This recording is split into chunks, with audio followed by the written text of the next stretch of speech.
So hi everyone, thank you for joining. We're having a small workshop where you could say discussion that just sharing our thoughts on why at my company we've been looking at mobile home parks rather than the typical multifamily, which is kind of the bread and butter of our business. And today we have James Davis. He's a very experienced investor.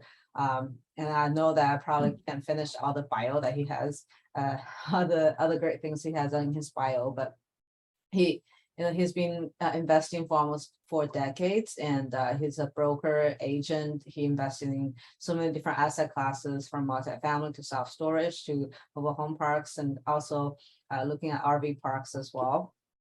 So today what we're going to do is I'm going to talk about to start a quick intro of the company and recap what's happening in the market, and our focus and what we're looking at mobile home parks and the typical business plan that we've been seeing and as we've been doing due diligence on mobile home parks, that along with our partners, and the typical returns that we're seeing out there in the market, and how is it different from multifamily. And then I want to open up for FAQs and just discussions in general.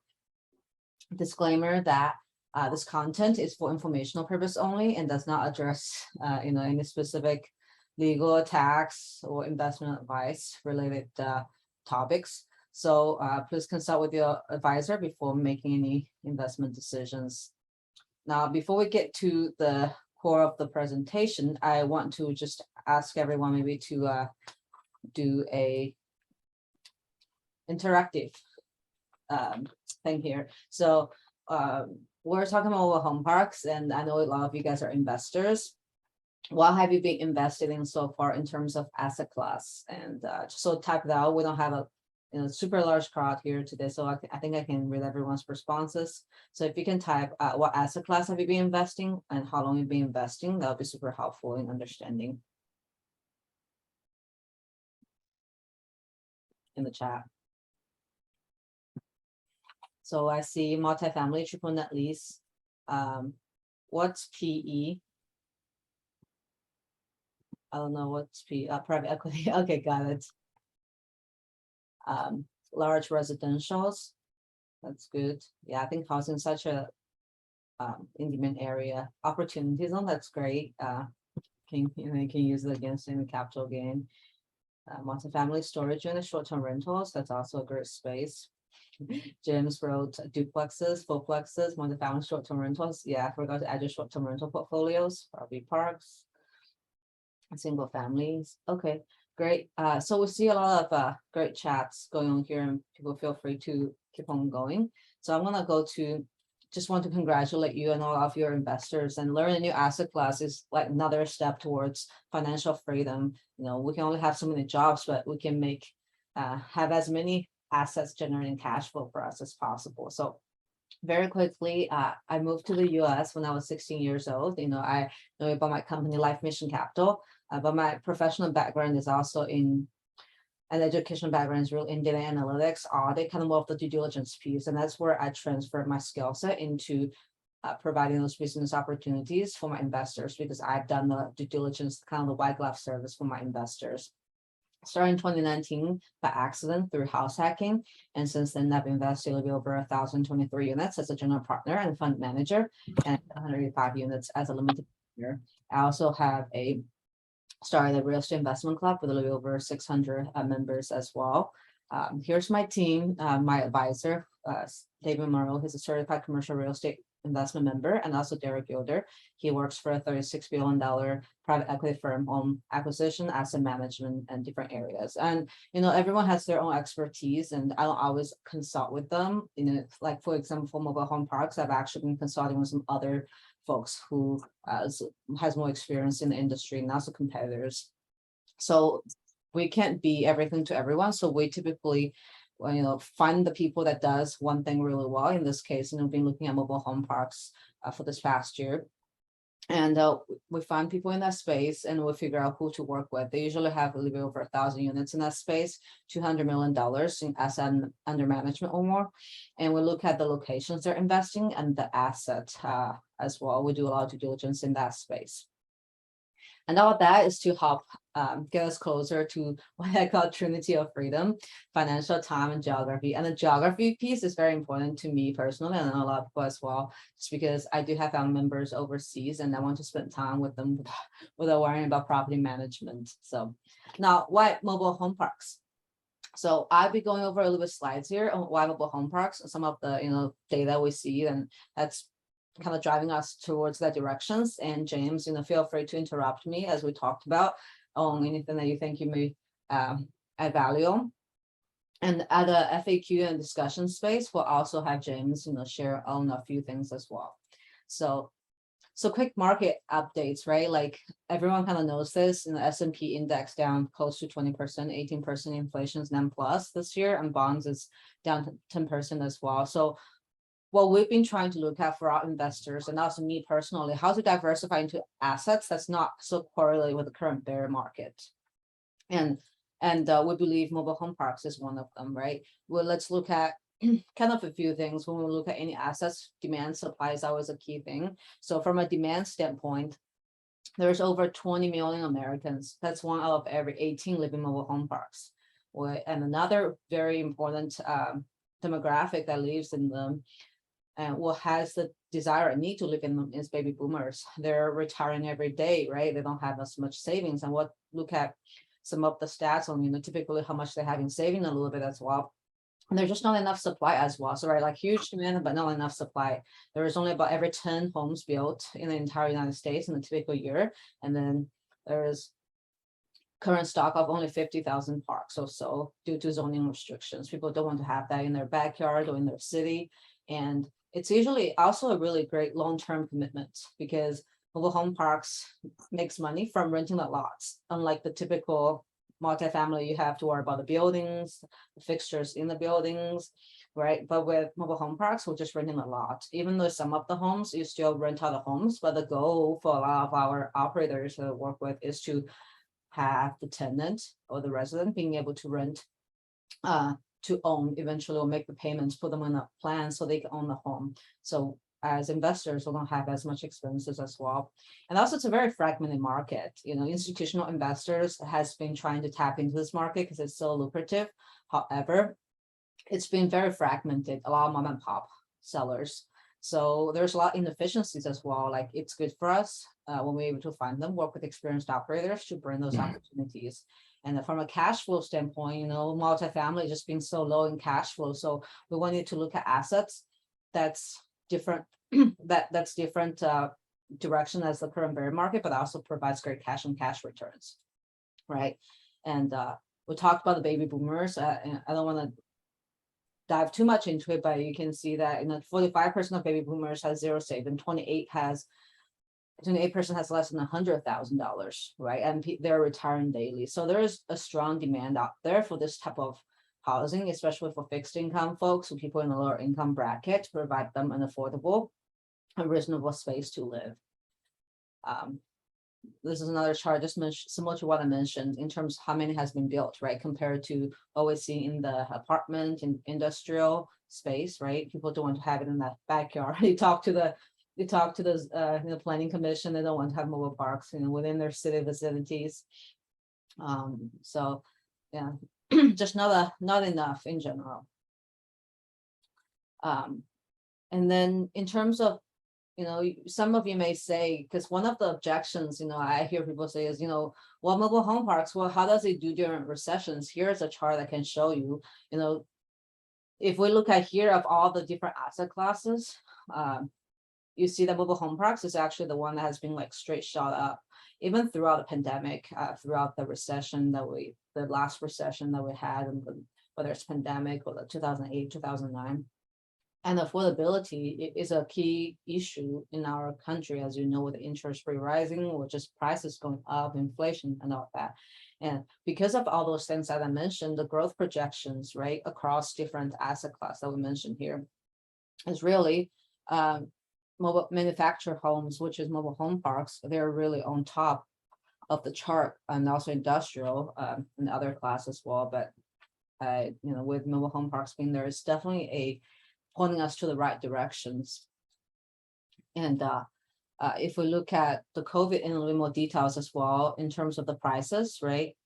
Because some of the multifamily investors, or perhaps you as investors yourself, like when COVID first happened, the first 3 to 6 months, so many things were selling at a discount because people didn't know what's going on. But mobile home parks, like, it's still like relatively stable and slightly higher as well.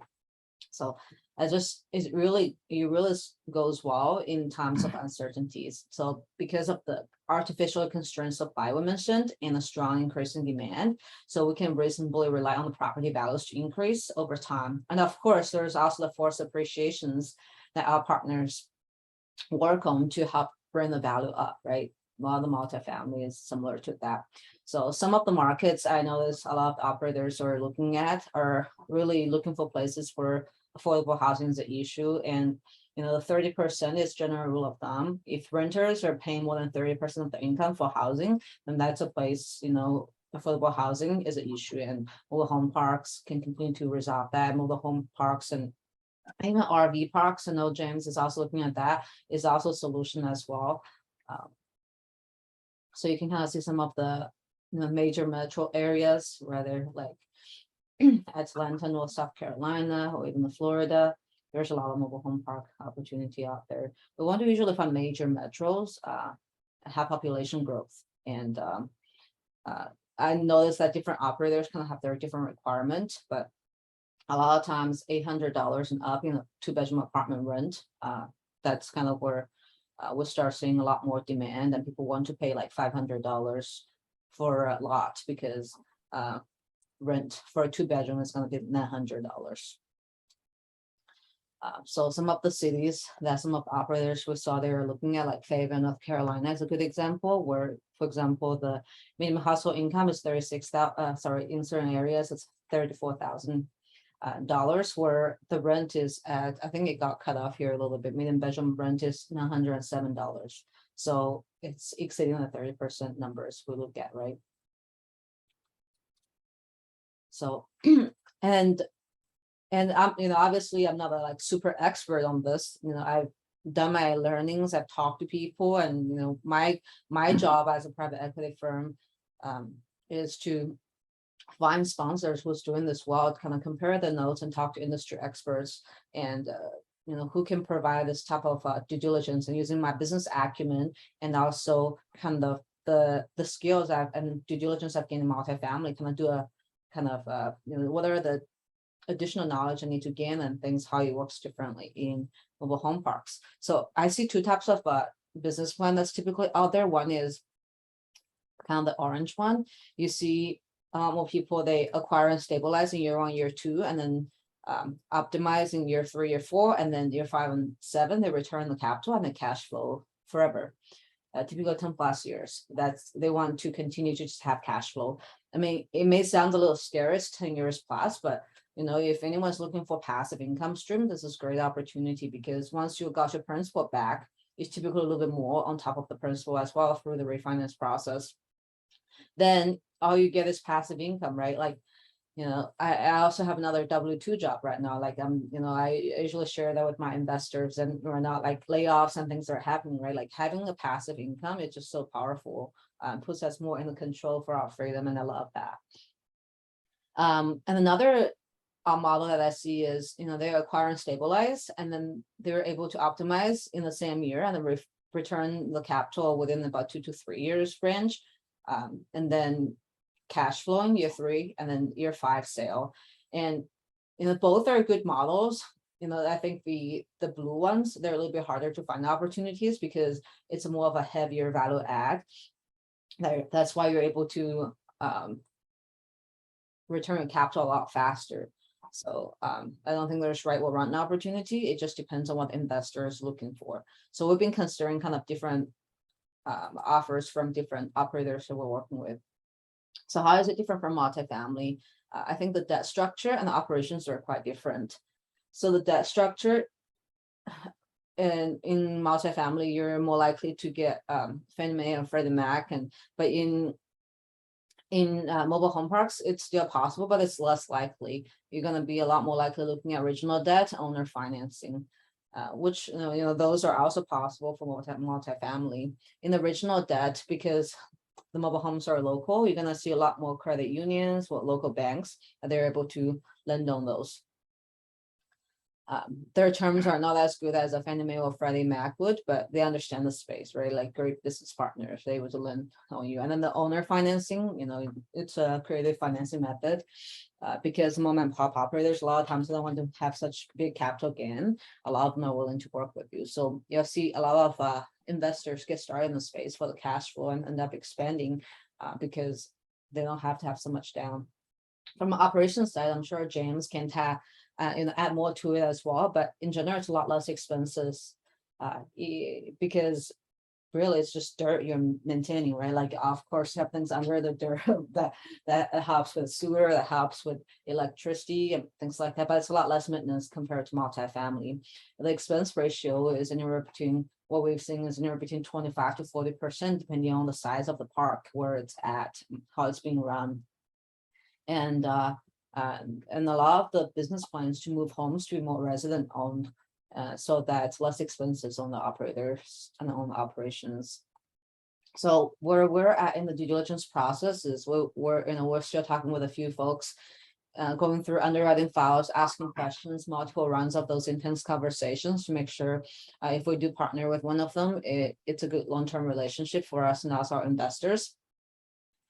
So they're experienced operators, that must be a key. Not only they have great and conservative returns, but also another aspect we really wanted to make sure that they're doing is community building, because you hear so many horrible stories about people who are already on a fixed or lower income bracket, and we want to make sure that we're doing the right thing in terms of building up their community, cleaning up crime, and not work with people who are slumlord or things like that. So those are the three things that has been very important for us in our due diligence process. The next part for us is really just talk about discussions and FAQs. I'm going to stop sharing now. So do you guys have any questions? Otherwise, I can ask James some. So James has actually funny, he's in Austin, but one of his son lives in Fayetteville, Arkansas, and he has a mobile home park in my backyard a little bit, and which he also intends to convert that to RV parks. And so interesting stuff. I'll pause here, I talk too much, so you guys talk something.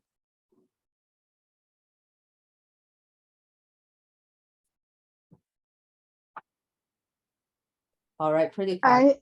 Go ahead. I have a quick question. Hi. Hi, this is Salit Gazit. Is there enough sufficient insurance and certain mitigation against natural disasters, because they tend to hit mobile parks much worse than fixed structures, such as earthquakes, floods, fires, you name it. It's always hits mobile home parks first. But you have to make sure you have the correct insurance. For example, I grew up in the Beaumont Port Arthur area, and hurricanes were prevalent there. So you have to have flood insurance. And obviously in Oklahoma, you have to have some insurance for those tornadoes that come through. And I'm pretty sure that Northwest Arkansas has a tornado every once in a while. So, there's nothing different between a mobile home park and a multifamily product, except that you're just renting the dirt. You don't, if you want to have a park-owned homes, that is not the way that I would operate a business, right? Because you have a mobile home is not quite as superior. It's inferior in construction than a multifamily for the most part. You got 2x2s versus 2x4s and 2x6s and things such as that. So your bill is going to be a heck of a lot different. Your maintenance bill is going to be a heck of a lot different. And also banks don't give you credit for those homes. If they do, it's for a very small value, especially if you've got a 1970s 1970s product. And mobile homes are really not that mobile. Okay. One thing I'll say is that a 70s home, if it's been there for 20 years, you're probably not going to move it. but it also costs between $5,000 and $10,000 to move a mobile home from one location to another. Yeah, and also there's typically general liability insurances on the mobile home parks as well. That would help with some of the things in case of tornadoes and things like that. It's definitely something that's important to put reserve in, because as the homes that gets to be more tenant owned or resident owned versus park owned, and a lot of the lower income or fixed income folks may or may not pay insurance for their homes. So that'd be important to have some type of reserve in case we can help with some things. And a lot of times, because I asked that question to one of the operators who are looking at the Gulfport area, which, you know, when the hurricanes come, that it can get a little crazy.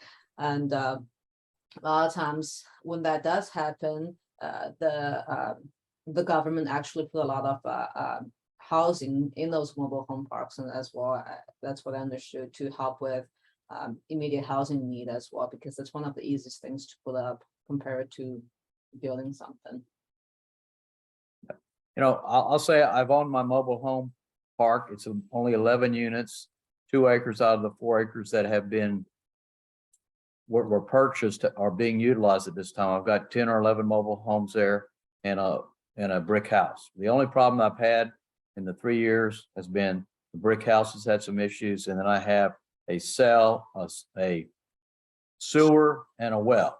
That's my combination for a cell. Anyway, if I have a sewer and a well, that's been giving me some problems, but I think I have that. I know I have it solved long term because I have negotiated an easement and I have a sewer line there, and there is a water line across the street. The problem is the sewer line has no capacity because the city of Springdale used all the capacity up. I don't know how many of you guys are from Northwest Arkansas and understand the Springdale Rogers issue with Lowell.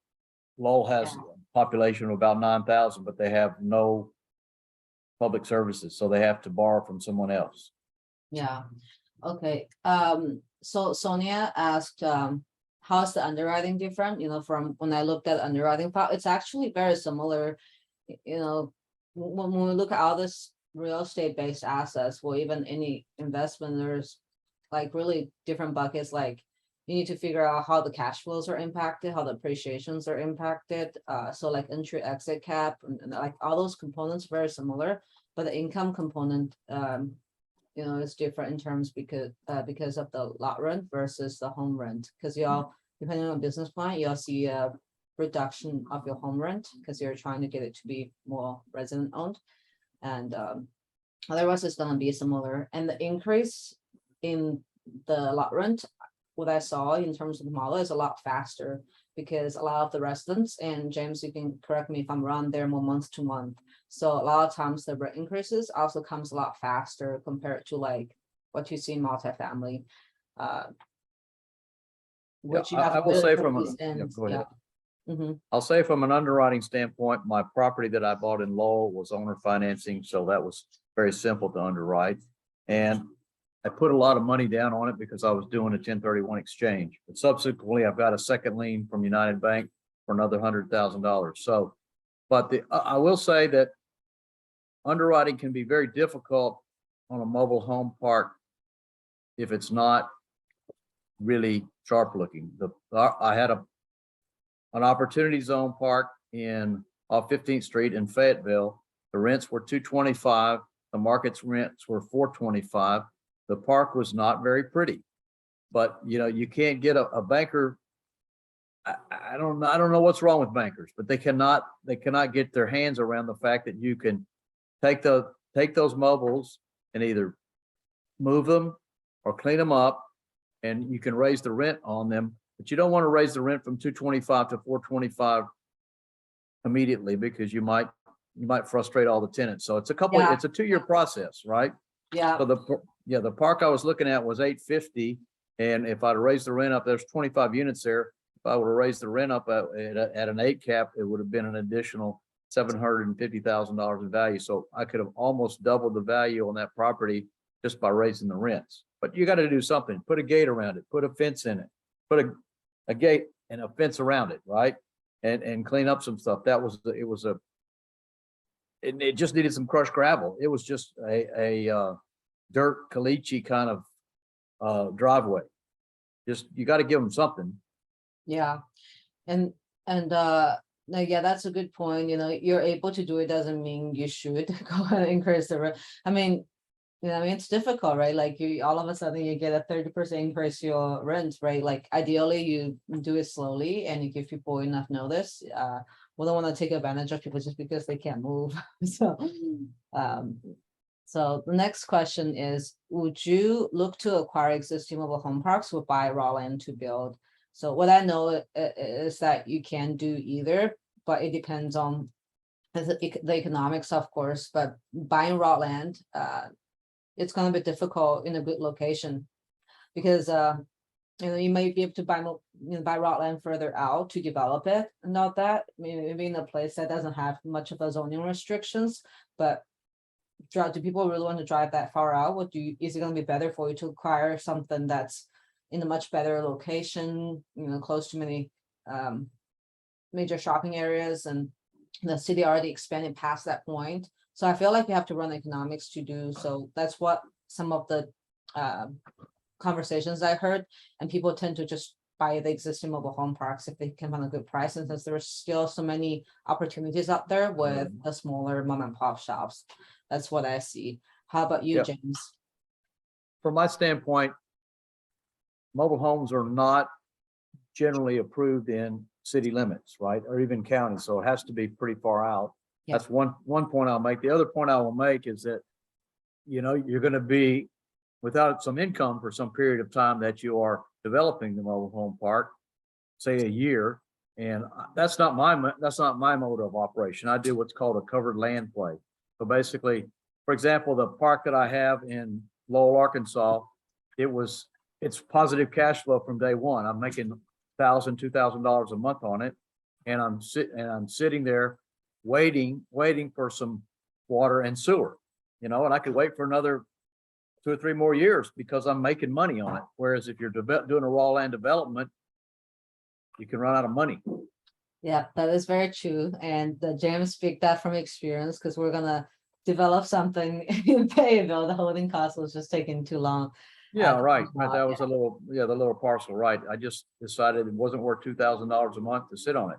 Yeah. Although I made good money on it, but you got a good memory for that one, Missy. Yeah, so it's good. Well, the point I'm trying to bring home is to understand the potential hold of the opportunity cost. Yeah. One other thing I will say is that I would make sure there's at least city water there or municipal water there, because you can have a big issue with the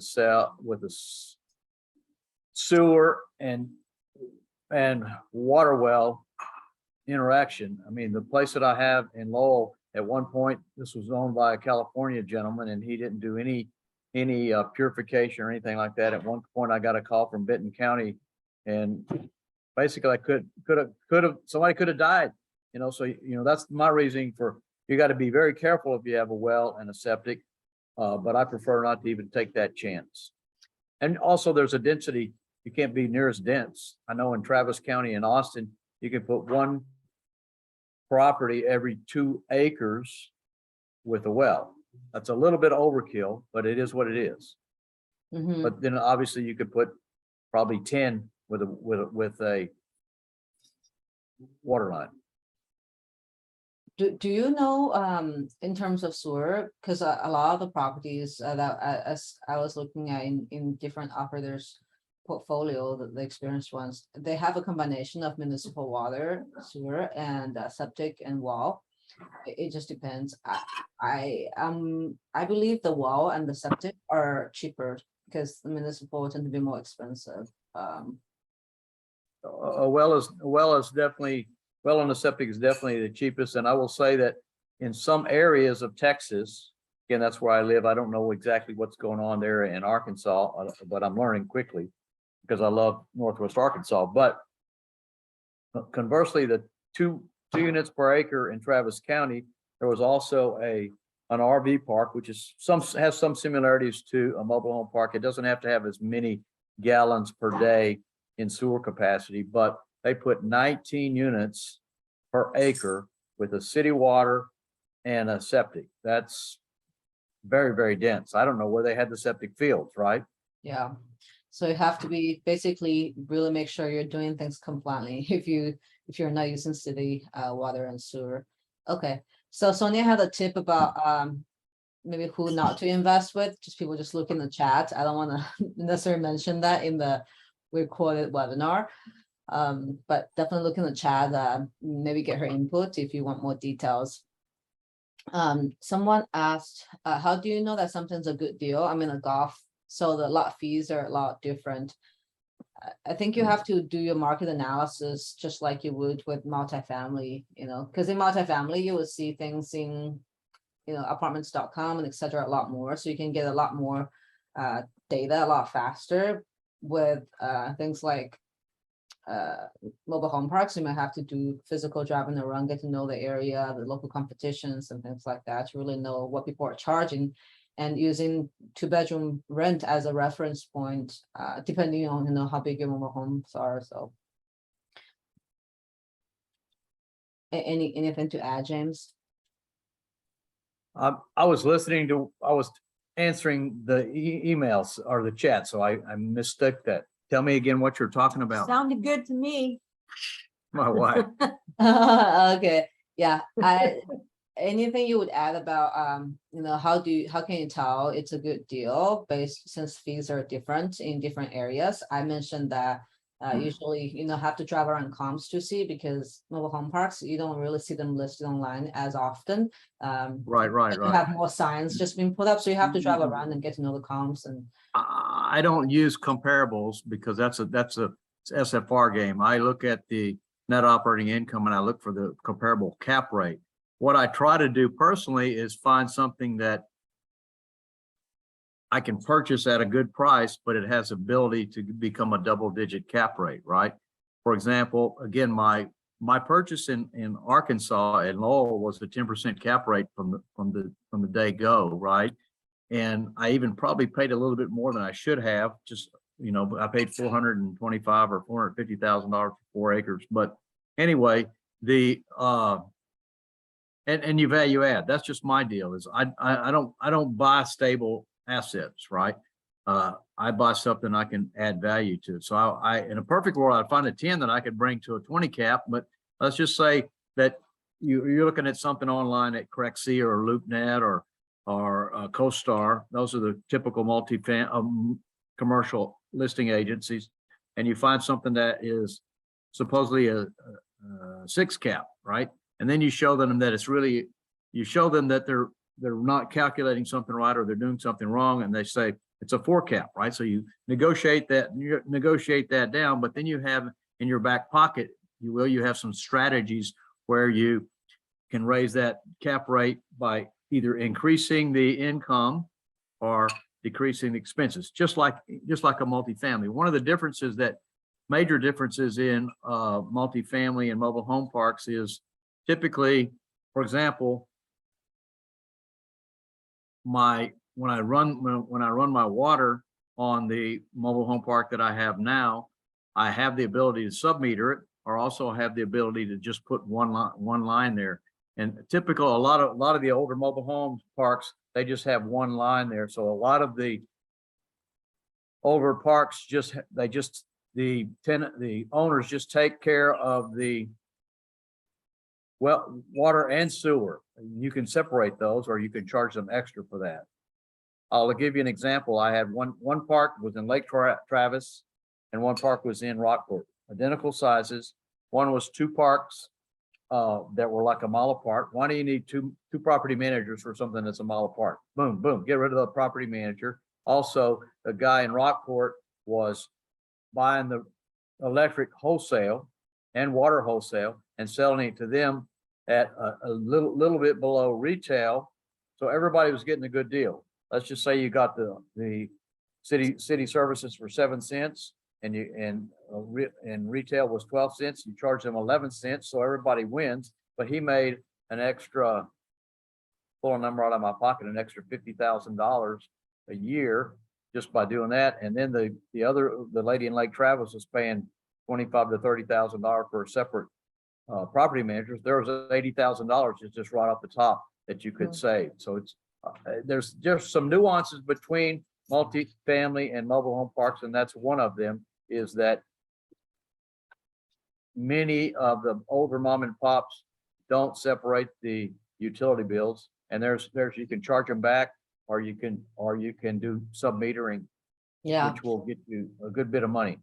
yeah, the sub-metering also helps with water conservation in general, because a Sure. lot of times I heard stories about, people like either like leaky toilet and you don't even know where it's leaking from, and where people just, wash cars like every day because it's free. Oh.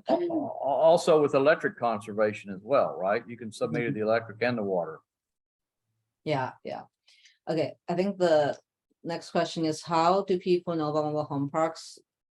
How do people know about the mobile home parks, the tenants where they would go to find a mobile home park to rent? What do we need to advertise? How do you get clients? So how do you advertise to get tenants or residents? I think you may be a little bit different than the self-storage game that I'm playing now. Self-storage is definitely a digital game. But you probably have some people that have mobiles that possibly don't even have an internet connection, right? So you would probably, certainly do the digital marketing, which is, you can use Google and Facebook and find you can find a demographics about everyone.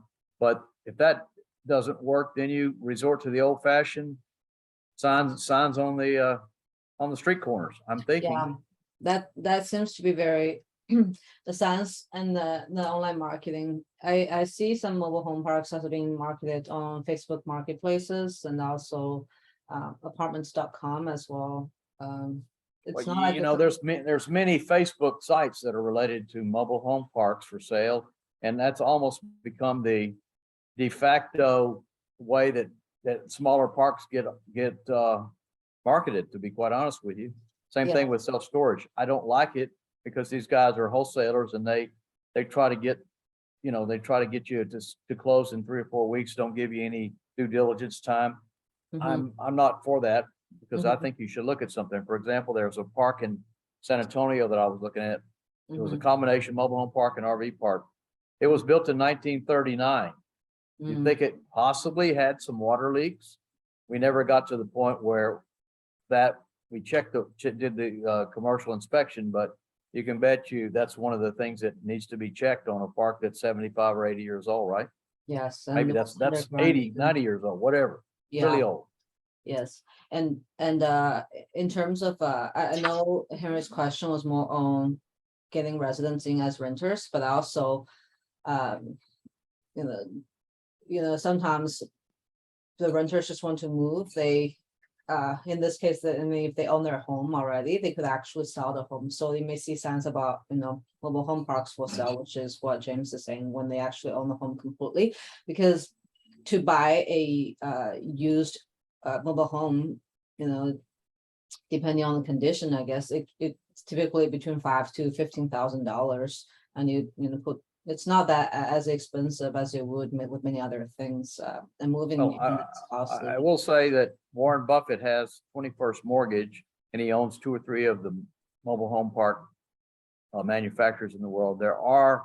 You can buy wholesale and sell it retail, and but you have to typically, unless you find somebody on Facebook Marketplace, you have to buy 8 or 10 of them, but you still, maybe you can get 20% down. So you say 10 at $50,000, and then you sell them for $90,000, but you got to come up with $100,000, which is easier said than done. Okay, Henry, I'm listening. I'm looking at the chats here. Henry Hong, I agree with you. I'm trying to understand. I have an RV park in Lake Charles that I'm looking at, and I'm trying to look at putting solar panels on the electricity.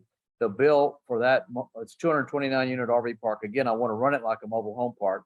The bill for that last year was $165,000. So even if you can only save 100,000 out of the 165,000, you just increase the value of that property by 1.5 million with a 7.5% cap rate. And Sonia, I understand Chris Root. He's a crazy Cajun. He's out of Lafayette, And he has a different philosophy than I do. And I'm not saying that's good or bad, but, and also he has some skills that I don't have, or he chooses to use some skills that I don't have, is that he buys parks and he puts parked owned homes in there. So he rents them out for, whatever, $1,200 a month. He buys, but and Lafayette is not Austin for sure. But he can probably go buy a used mobile home park, a mobile home for $25,000, and he has the skills and the people to fix them up for $10,000 to $15,000. And so he's into them for $40,000. He probably gets at least another $300 to $400 a month rent for just that location. So Yeah, Chris is good. He's yeah. good. There's different models out there. I think the one that me and my company we've been looking at is more of the, truly affordable housing model. And there's some that has like, I don't know, fountains and gym and, looks like a nice build to rent community, but it's manufactured housing type. The returns are typically lower as well. So I think there's different models out there. Okay. Well, I will state that there's an organization called Mobile Home University. Frank Mhm. Kern and Dave Reynolds run that place. Yeah. They're very, very, I went to Frank. Frank is a very, very blunt guy, and he's very, very motivated to help his people out, right? But I've looked at some of their parks. There's some in Austin. They're at best B grade. So you could take that B grade apartment and like an apartment, you can fix it up, and you could make the B grade mobile home park to an A minus or A, and you can make some good money on that. The one park that in particular, it had an old dirt road. You could put some asphalt on it or even concrete it up. And also it had, no fence around it. I think that, I'm speaking of a fence and a gate because you're keeping the riffraff out. Mobile home parks are known for having being in rough neighborhoods. Well, you just clean them up, give them a pride of ownership. I'm looking at the park that I was looking at in Lake Charles. There's a similar operation. I'm going to put in new park model RVs or new single wides. That property is zoned. I can do whatever I want to. It's zoned multifamily. But then there's this guy that is doing a similar gig, but he's putting in $8,000 to $41,000 used mobile homes. And if you guys know, Lake Charles had 2 hurricanes 2 or 3 years ago. So they're getting hurricane damaged homes for $8,000. So, but it's certainly not upgrading the neighborhood. You need to upgrade the neighborhood. That's my opinion. Yeah, to be a truly value add, and that's how people look at when they want to move into a place, look at the neighborhood as well. Okay, I have one last question for you in case nobody else does. So one other, very similar asset class we've been looking closely at, and it was just what you've been looking at, is RV parks. How would you explain to someone how is RV parks different from mobile home parks? And how, what do you mean when you say you're gonna run an RV park similar to mobile home park? Okay. The main difference between an RV park and a mobile home park is that if you make the tenant mad, they can move out in 30 days. However, if you guys, I don't know if most of these folks are from Northwest Arkansas or not, but you can look up tiny homes around the US. Yeah. But you can look up tiny homes in Northwest Arkansas. There's a tiny home park, which is an RV, and it's on Olive Street. And maybe Misi can send you guys the link for that one. Can look but anyway, that guy has a 55 plus. He has park model RVs. And park model RVs are such that, as the name implies, you put them in a park and they stay there. A typical RV has 4 or 5 slide outs and that kind of deal. This is it's a 12 by 35. It has to be less than 400 square feet, and it's got typically has a porch and a front load, and then it has a kitchen and living area. Then it has a bath and a bedroom. So that's the one thing that you need to make sure is don't make them mad, right? Because they could all leave. But if you look at the RV park on Olive Street, you'll see they've got skirting around those things. They're in for life. So they have to go to either their deathbed or to, some other facilities. I don't want to be blunt. Maybe they have to go to the old folks home. And Mhm. I'll have to go to the old folks home sometime, probably a lot sooner than all you guys. But that's really the only difference. If you run the RV park like a mobile home park, you're good. But the other advantages that you can do with an RV park, and I'm assuming you could do the same thing with a mobile home park, is that if you downgrade it from a 2,000 square foot house to a 800 square foot house, a mobile home, or even a 395 square foot house, which is a park model RV, with that popular name of a tiny home, you got some junk you got to keep, right? So you can put a self storage in there. Also, Henry's idea about solar, it goes across the board. You could even do that on multifamily, but it's just a lot easier because you have some dirt typically in both those. Or you could actually put, especially like in Lake Charles, the park had no trees, right? It's pretty hot there and humid, so you could put a cover over each spot and put a solar panel there. Okay, so a solar panel, my 3 S's of solar panels, self-storage, and short-term rentals. So you could put some short-term rentals that could apply in a mobile home park, but it's got to be in the right location. Same thing for a self-storage for an RV facility. For example, the place that I'm looking at in Lake Charles is a couple of miles from McNeese State University, which is a state university. You can walk to the football field and you can walk to the basketball stadium. Imagine if you could do that wherever you live. Mhm. I mean, I'm sure that Razorback Stadium could use some high dollar. Well, actually, there is that Razorback RV park on 15th Street, right? And that's a short-term rental, but it's not what I would do for a short-term rental. It's short-term rentals for just the typical $200,000 to $300,000 RV parks. I would put a park model RV there. Instead of charging $50 a night, I would get $200 a night, and you're going to be investing maybe 80 to 100,000. Yeah, and also in terms of returns, our mobile home parks, if you run them well, as passive investors, it's not unusual to get double-digit returns. Right. From a cash flow standpoint, RV parks can even be higher because you can have a lot more seasonalities that you can charge higher daily rates and things like that. It's also slightly more maintenance because of that, to just coordinating the traffic in and out. But depending on the place, like I think one person said he's in Louisiana.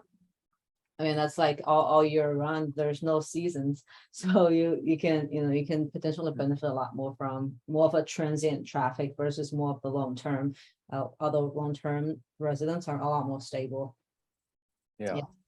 So someone, Kay asked who was the largest mobile home operator in the U.S. McNeese, you are correct, but I've looked at some of Sam Zell. He's probably worth a little bit more than Misi and I put together. I think his net worth is $5.7 billion. Mhm. That's the last I looked. He has a great book. It's called Am I Being Too Subtle?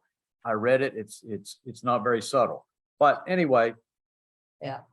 we could buy a Sam Zell park, mobile home park, or RV park, and improve on it and raise the cap rate.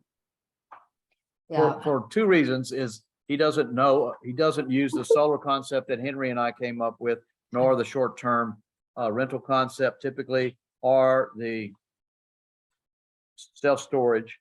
Also, he's probably got a heck of a lot higher payroll than we do, right? For example, I have a self-storage in College Station. My payroll is minimal. Actually, I have 3 people working for me. One lady, and the self-storage is very similar in operation to a mobile home park if you think about it. I have a lady that checks the locks out to make sure there's no vagrants there. That's called a lock check. And I have a guy that mows the grass. And then I have an overall assistant, and she's in Tel Aviv now. She's running my self-storage from Tel Aviv, and I think we could pull off running an RV park or whatever. My mobile home park gentleman is in Rogers. His name is Clayton Bradford. I don't remember the name of his company, Blue Dog, but that's besides the point. You need to automate everything. And you don't worry about I don't know what you don't, I don't know exactly what you would do as auxiliary type of income, but for example, self-storage, you're selling a box for $2, you make 50 cents on it, but you got to have somebody there 40 hours a week. Makes no sense. Yeah. Same, there's got to be some similar analogies with the mobile home park, but at this point, it doesn't just pop out of my head right now. Yeah, awesome. Thank you, James. I think that's all the questions. And I think Sonia mentioned, what about Warren Buffett? Is he just a manufacturer for mobile homes? Yes, I believe. Yes, A yes. manufacturer, I think it's in the, He's a manufacturer and he owns 21st Mortgage, which gives loans on the mobiles. But if you want, but that's for retail guys, but if you want to go to, I don't exactly know which mobile home manufacturer that he owns at this particular time. But if you go to Cavco is one of the manufacturers. They offer in-house financing for wholesalers, but 21st Mortgage is more of a retail. yeah. And I don't know what kind of credit score you got to have, but I got to think it's not 750. Mhm.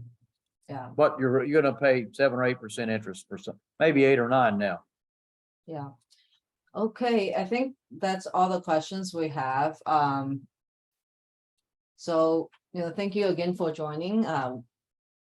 Just learn about mobile home parks, where to do due diligence on those opportunities. I think we had a question asking about how are the cash flows and distributions, and we don't know that yet because we're still finalizing our due diligence on a few opportunities, and until we feel confident, we won't be able to share those. But if you have any questions, feel free to email me or schedule a call. So thank you so much for joining, everyone. I'm gonna stop the recording now.